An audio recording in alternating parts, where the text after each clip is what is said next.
My name is Nancy Reynolds.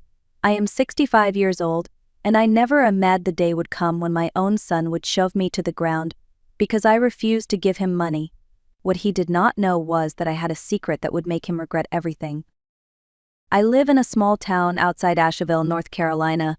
My house is modest, surrounded by tomato plants, wildflowers, and a few old oak trees that have been here longer than I have. Every morning I wake up at 5:30, make black coffee without sugar, feed my chickens, and sit on the porch to watch the sunrise.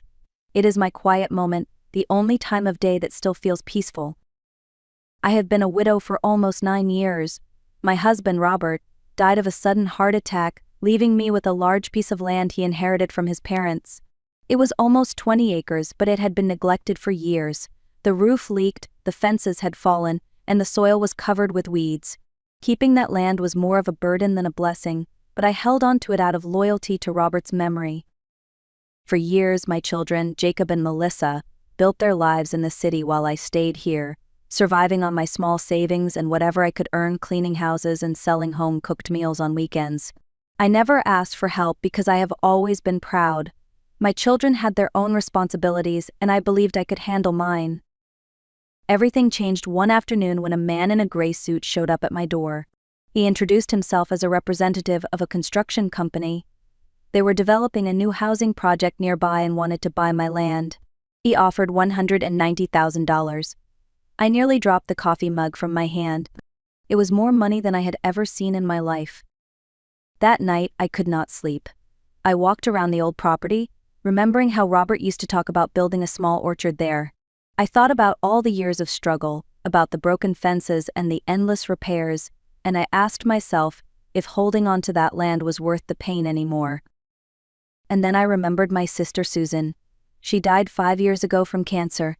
Before she passed, she made me promise that if I ever had the chance, I would help other women who could not afford their treatments. For years, I kept that promise folded in my heart like an old letter.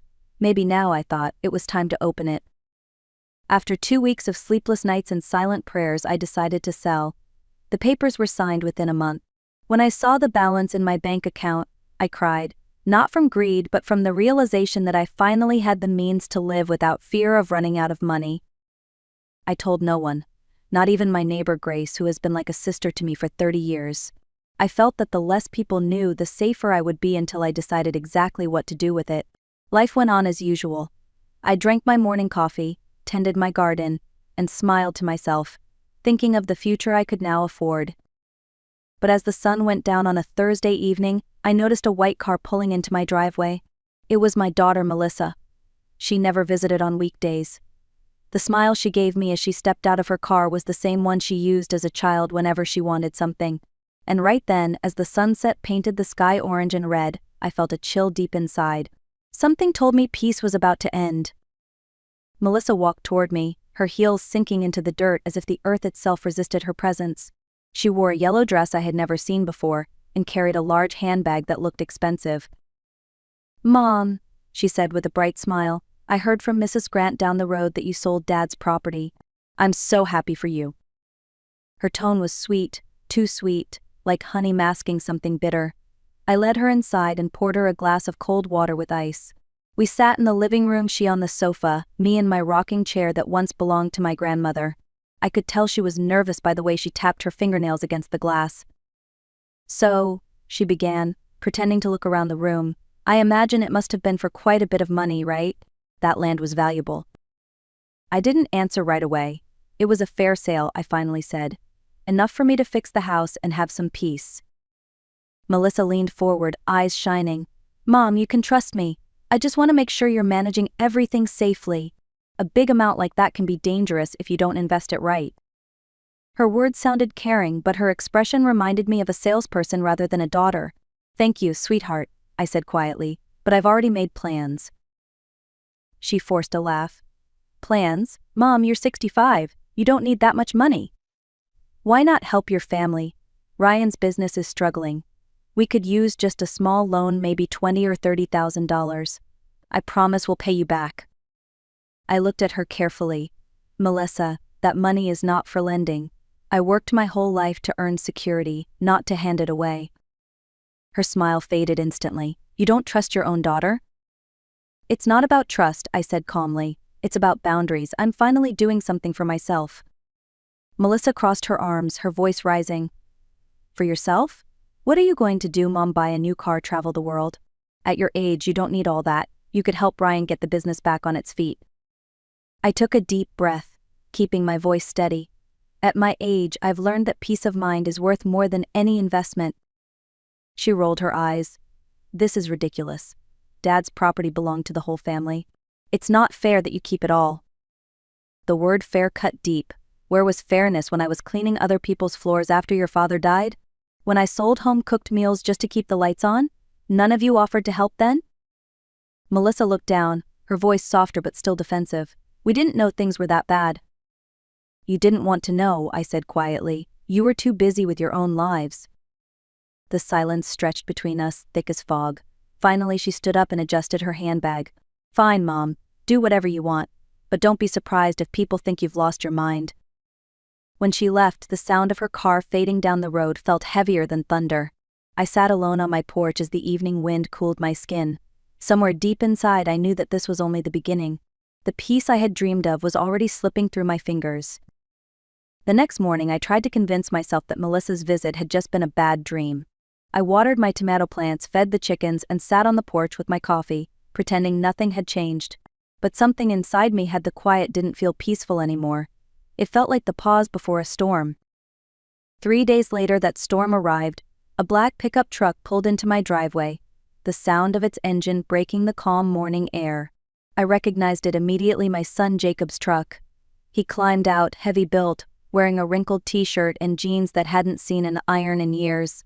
The smell of beer hit me before he even reached the porch. Hey, Mom, he said with a forced smile. Melissa told me about the good news, the land sale. Of course she did, I muttered, motioning for him to come inside. Melissa followed him, carrying a folder under her arm. They sat together on the sofa, side by side, like they used to when they were kids plotting some mischief. Only this time their expressions were cold and rehearsed. Mom, Jacob began, we think it's time we talk about what to do with the money. There's nothing to talk about, I said, keeping my voice even. The money is mine, and I already have plans for it. Melissa's tone sharpened. You can't be serious, Mom. That property was part of Dad's inheritance. It belongs to all of us. I looked at her, then at Jacob. When your father passed away, everything went to me legally.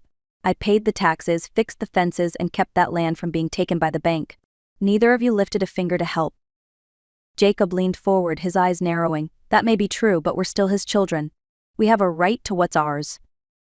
What's yours? I repeated. That land was a burden for years. Now that it's worth something, suddenly it's yours. He slammed his hand on the coffee table, making the glass of water tremble. Don't talk to me like I'm some kind of thief, Mom. We just want what's fair. Fair, I said, my voice shaking with anger. Fair would have been visiting your mother once in a while. Fair would have been asking if I had enough money to buy food. You only show up when you smell money. Melissa stood up, trying to regain control. Mom, please, you're overreacting. We're just asking for help. No, I said firmly. You're demanding what you think you deserve, without remembering what I endured to get here. Jacob rose to his feet, towering over me. His face was red, his breathing heavy. If you don't share, we'll find another way to make you. For a moment, I saw the little boy he used to be, the one who ran to me when he scraped his knee, the one who used to kiss my hand goodnight. But that boy was gone.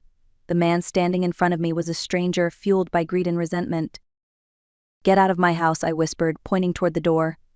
Both of you. Melissa's eyes burned with anger. This isn't over, Mom, she said coldly. You'll regret this. They walked out without looking back. The sound of their car engines faded, but the echo of their words stayed in my chest like a knife twisting slowly. I sank into my rocking chair, holding my breath until the tears came. It's one thing to lose money, I thought, but it's something far worse to lose your children to greed. That evening, I sat in the dark, staring at the phone on my kitchen table. I half expected it to ring, maybe an apology, maybe a threat, but it stayed silent. Only the sound of crickets outside filled the air, reminding me how alone I really was. By 9 o'clock, my nerves were so tense that I decided to call my neighbor and oldest friend, Grace Miller. She lived just 2 houses down the road and had been like a sister to me since we were both young mothers. When she heard my trembling voice, she didn't hesitate. "Pack a bag and come here tonight," she said. "You shouldn't stay there alone." I grabbed my purse, a few clothes, and the small metal box where I kept all the documents from the land sale. Then I walked under the dim streetlight toward Grace's house. The night air was cool, but I was sweating. I locked the door twice before leaving, even though I had never locked it more than once in my life. Grace welcomed me with open arms and a hot cup of tea. "Nancy," she said softly, "I've known your kids since they were little, but this is not normal. You have to protect yourself." Her words broke something inside me. For years I had defended my children, made excuses for their distance, their selfishness, their silence. But now I had to face the truth: they weren't acting like family anymore. As we sat at her kitchen table, I finally told Grace everything about the sale, about the visit, about the threats. When I finished, she stayed quiet for a long moment. Then she asked gently, "And what are you planning to do with the money, Nancy? You're not the kind of woman to hoard it." I looked down at my hands, twisting the edge of my napkin. "I was planning to start a foundation," I said, "for women who can't afford cancer treatment. It was Susan's dream before she died. I promised her I'd do it if I ever could." Grace's eyes filled with tears. "Oh, Nancy," she whispered, "that's beautiful. And they have no idea?" "None," I said. "If they did, they'd twist it somehow, make it about themselves." That night I slept on Grace's sofa, though sleep wasn't the right word.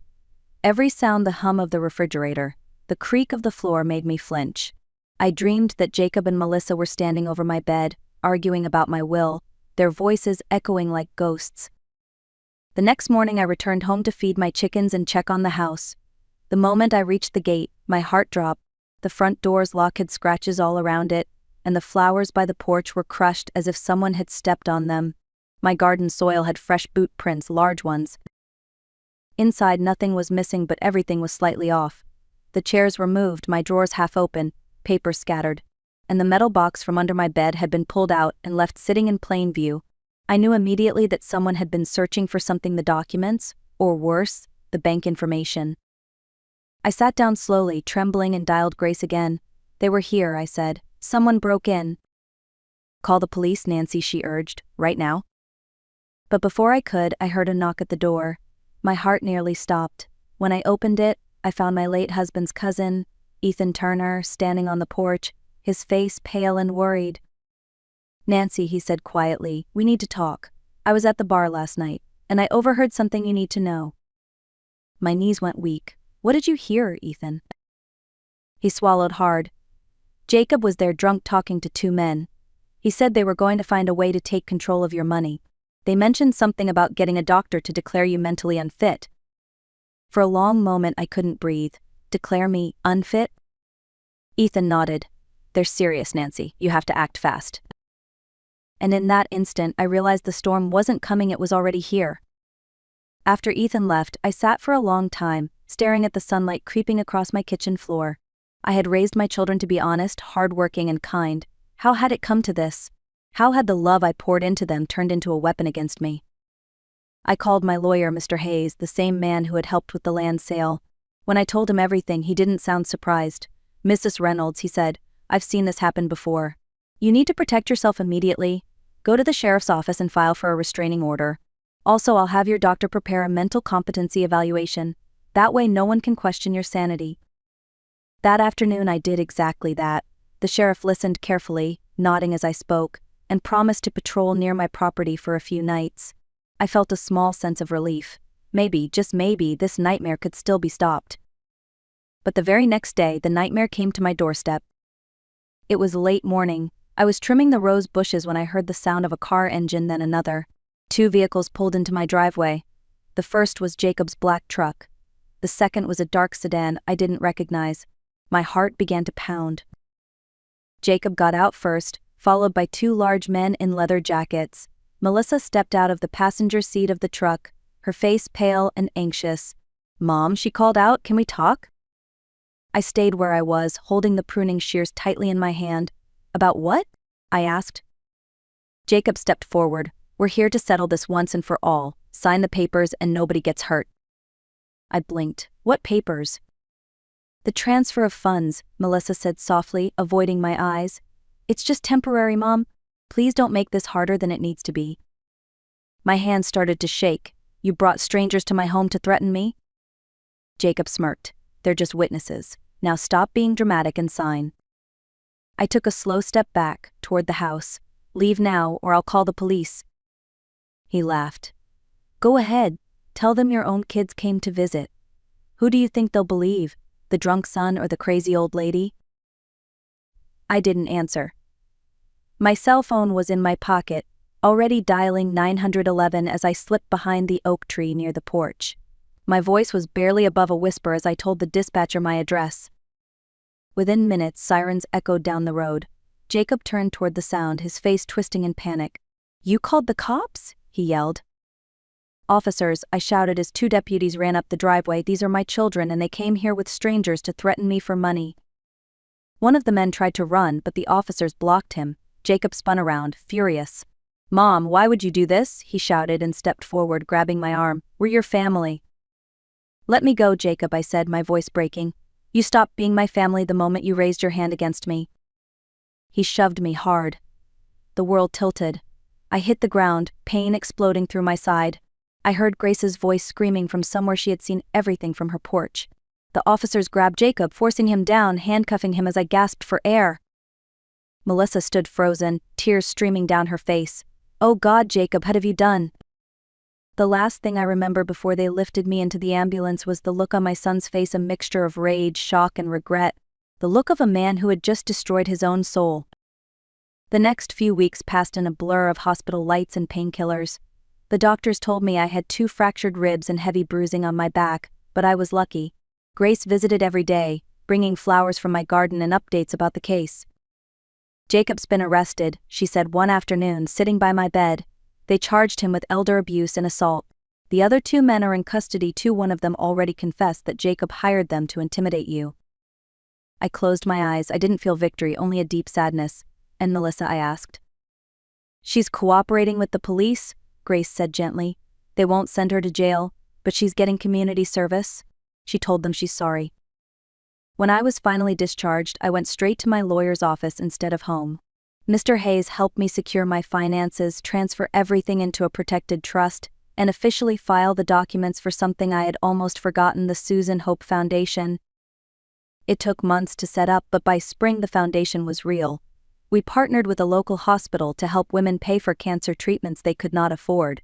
The first woman we helped was a single mother named Denise, who hugged me with tears in her eyes and whispered, "You saved my life." For the first time in a long while I felt at peace. My pain had turned into purpose. My sister's promise had come to life. About a year later, I received a letter from the prison. The handwriting was shaky, the paper folded carefully. It was from Jacob. Mom, it began, I think about that day every night. I see your face when I pushed you and I wish I could take it back. I lost my job, my family, and myself long before I lost you. I'm trying to change. Please don't hate me forever. I read it twice, then folded it slowly. I didn't know if I could forgive him, but I prayed he would learn what real strength meant, not the kind that demands, but the kind that repents. A full year has passed since that terrible day.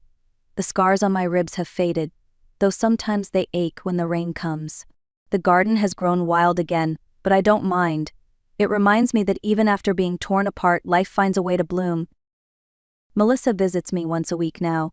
She volunteers at a senior center as part of her community service, but I know she's doing more than just fulfilling a sentence. She's trying to make amends. Sometimes she brings lunch, sometimes she just sits quietly beside me on the porch. We don't talk much about the past, we don't need to. The silence between us has turned from painful to peaceful. Jacob is still in prison. His letters arrive every month, each one filled with apologies, memories, and promises of change. I don't always answer, but I read every word. Forgiveness, I've learned, isn't a single moment. It's a process, one that takes time and courage. The Susan Hope Foundation is still growing.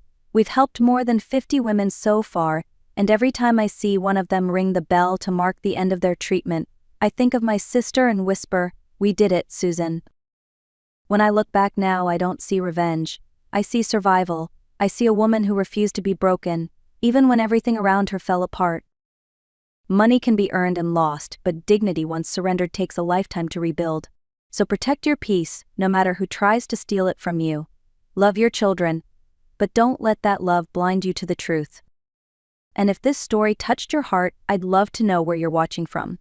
Like, share, and tell me your city in the comments below. Let's see how far Nancy's story can travel, and may it remind us all that it's never too late to stand tall again. It's been 2 years now since everything changed. I'm 67, and the woman I see in the mirror feels like someone new, someone stronger, freer, and finally unafraid. The little house that once echoed with tension is now a place of calm.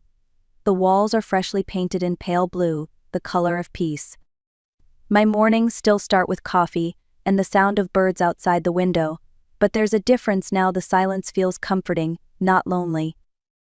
Jacob will be released in a few months. I don't know what will happen when he walks out of those gates, but I do know this: I'll meet him as his mother, not his victim. Whether forgiveness blooms or not will depend on what he does with his freedom. Melissa has rebuilt her life. She divorced Aaron, got a stable job, and is raising her children with humility. Sometimes she helps at the foundation, organizing events or visiting women in treatment.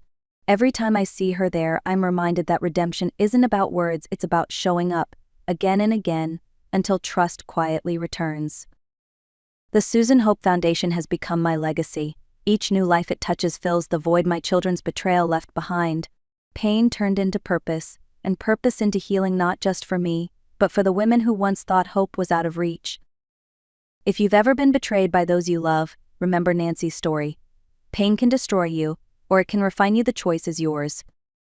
Stand tall, protect your heart, and when life tests you, answer it not with anger, but with strength. This is Nancy Reynolds, and this was my story. If it reached you today, please like, share, and comment below. Tell me where you're watching from, because stories like this remind us, no matter what we lose, we can always rebuild ourselves. If you've watched this far, thank you truly. Stories like Nancy Reynolds aren't just fiction.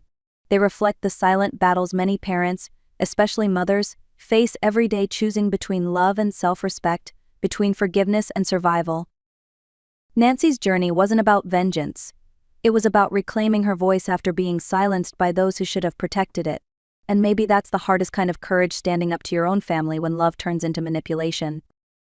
Every choice she made, from selling the land to founding the Susan Hope Foundation, came from a place of quiet strength. She didn't seek revenge through anger, she built justice through dignity. Her story reminds us that true revenge isn't destruction, it's rebuilding your life so beautifully that those who broke you can no longer recognize the ruins. Somewhere out there, a woman is watching this with tears in her eyes, realizing she deserves peace too. If that woman is you, know this: you're not weak for saying enough. You're not selfish for wanting to protect what you've earned. You're simply human, and you deserve to be safe, respected, and free. So to every viewer I ask, what would you have done in Nancy's place? Would you have forgiven Jacob? Would you have trusted Melissa again? Tell me your thoughts in the comments. Your voice matters here. And if this story touched your heart, hit the like button so it can reach more people who might need to hear it. This has been The Art of Revenge, where every story reminds us that sometimes the sweetest justice is simply living in peace. Thank you for watching, and remember, you are never too old and never too broken to begin again.